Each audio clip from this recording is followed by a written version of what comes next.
Hello everyone, आप सभी का स्वागत।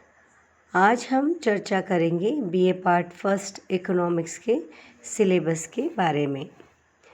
इकोनॉमिक्स के 2 पेपर होंगे, जिसमें फर्स्ट पेपर आपका होगा माइक्रो इकोनॉमिक थ्योरी या व्यष्टि आर्थिक सिद्धांत। अर्थशास्त्र की प्रमुख 2 शाखाएं मानी गई हैं, व्यष्टि तथा समष्टि। व्यष्टि अर्थशास्त्र जो है वो अर्थशास्त्र की वह शाखा है जो व्यक्तिगत इकाइयों के आर्थिक व्यवहार का अध्ययन करती है। अर्थात इसे हम अगर सरल शब्दों में समझना चाहें तो व्यष्टि अर्थशास्त्र व्यक्तिगत इकाइयां हैं उनका अध्ययन करेगी। जैसे कि यदि हम एक व्यक्ति की आय के बारे में अध्ययन कर रहे हैं या उसके बारे में जानकारी प्राप्त कर रहे हैं तो वो व्यष्टि अर्थशास्त्र के अंतर्गत आएगी। किंतु यदि हम एक पूरे देश के सभी व्यक्तियों की आय या इनकम के बारे में जानकारी प्राप्त कर रहे हैं तो वह राष्ट्रीय आय कहलाएगी और वो समष्टि अर्थशास्त्र का विषय होगी। तो फर्स्ट पेपर जो होगा वो व्यष्टि आर्थिक सिद्धांत का होगा।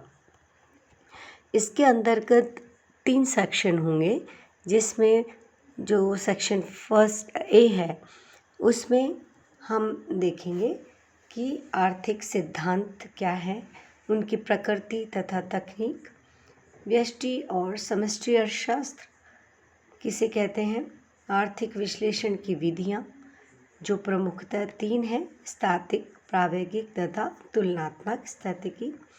इसके अलावा वास्तविक और आदर्शात्मक अर्थशास्त्र के बारे में भी हम जानकारी प्राप्त करेंगे। सेक्शन ए में ही उपभोक्ता के व्यवहार जो है किस तरीके का होता है।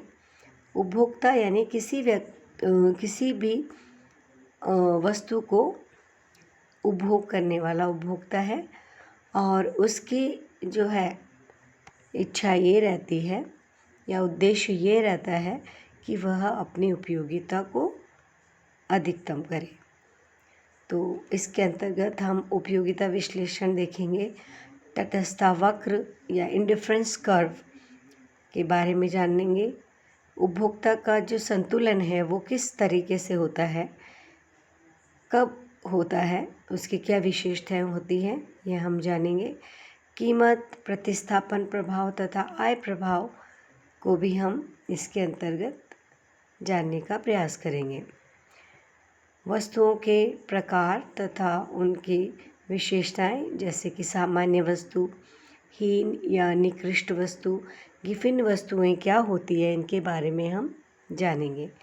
कीमत, उपभोग वक्र तथा मांग वक्र की व्युत्पत्ति भी हम इसके अंतर्गत जानेंगे। मांग की लोच जो कि कीमत लोच, आय लोच तथा तिरछी लोच के बारे में जानेंगे। साथ ही चाप लोच तथा बिंदु लोच को भी हम इसमें जानने का प्रयास करेंगे। AR, MR तथा TR तथा जो मांग की लोच में संबंध है उसको भी जानने का प्रयास करेंगे। कीमत लोच को प्रभावित करने वाले कारक कौन से हैं तथा प्रतिस्थापक तथा पूरक वस्तुओं के कौन सी होती है और उपभोक्ता की बचत की अवधारणा को भी जानने का प्रयास करेंगे। सेक्शन बी के अंतर्गत हम देखेंगे उत्पादन के अंतर्गत जो है उत्पादन फलन, उसकी उत्पादन फलन की 3 अवस्थाएं, उसके विभिन्न नियम जैसे कि परिवर्तनशील अनुपातों का नियम, प्रतिफल के नियम, पैमाने के प्रतिफल क्या होते हैं, समोत्पत्ति वक्र, सम लागत वक्र, अनुकूलतम साधन संयोग क्या होता है, इसके बारे में हम जानेंगे तथा अल्पकालीन और दीर्घकालीन लागत वक्रों के बारे में भी जानेंगे।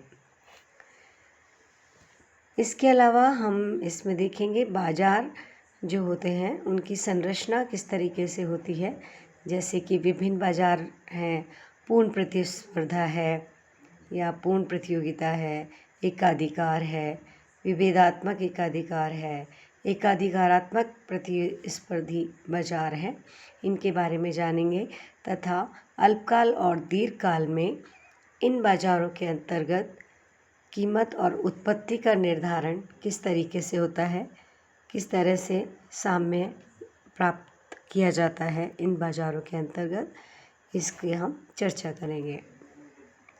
सेक्शन सी के अंतर्गत प्रमुखतः हम देखेंगे वितरण का सीमांत उत्पादकता सिद्धांत, श्रम बाजार में पूर्ण तथा अपूर्ण प्रतिस्पर्धा में साधन का मूल्य निर्धारण, विभिन्न लगान के सिद्धांत जैसे कि रिकार्डो का सिद्धांत, आधुनिक सिद्धांत, आभास लगान इत्यादि, ब्याज का प्रतिष्ठित सिद्धांत तथा तरलता पसंदगी सिद्धांत, इसके अलावा लाभ का जोखिम और अनिश्चितता सिद्धांत भी हम इसके अंतर्गत पढ़ेंगे। जो बुक्स हैं उसमें हम देख सकते हैं एकदम बिगिनर्स जो हैं उनके लिए लक्ष्मी नारायण नाथुराम का व्यष्टि अर्थशास्त्र की किताब है और एच.एल. आहूजा की किताब है जो कि हिंदी और इंग्लिश दोनों में है। हिंदी में एच.एल. आहूजा की उच्चतर आर्थिक सिद्धांत तथा इंग्लिश में एडवांस इकोनॉमिक थ्योरी है। इसके अलावा सल्वाटोर और वेरियन की बुक भी आप देख सकते हैं। और माइक्रो इकोनॉमिक्स के बारे में अगर जानकारी आपको प्राप्त करनी है तो लेफ्टविच की बुक है। इसके अलावा सैमुअल्सन और नॉर्डोस की इकोनॉमिक्स के नाम से ही बहुत ही अच्छी बुक जो कि मैग्रो हिल्स के द्वारा प्रकाशित है, ये भी आप देख सकते हैं। Thank you. आप सभी को ये जानकारी उपयोगी होगी, इसी आशा के साथ पुनः धन्यवाद।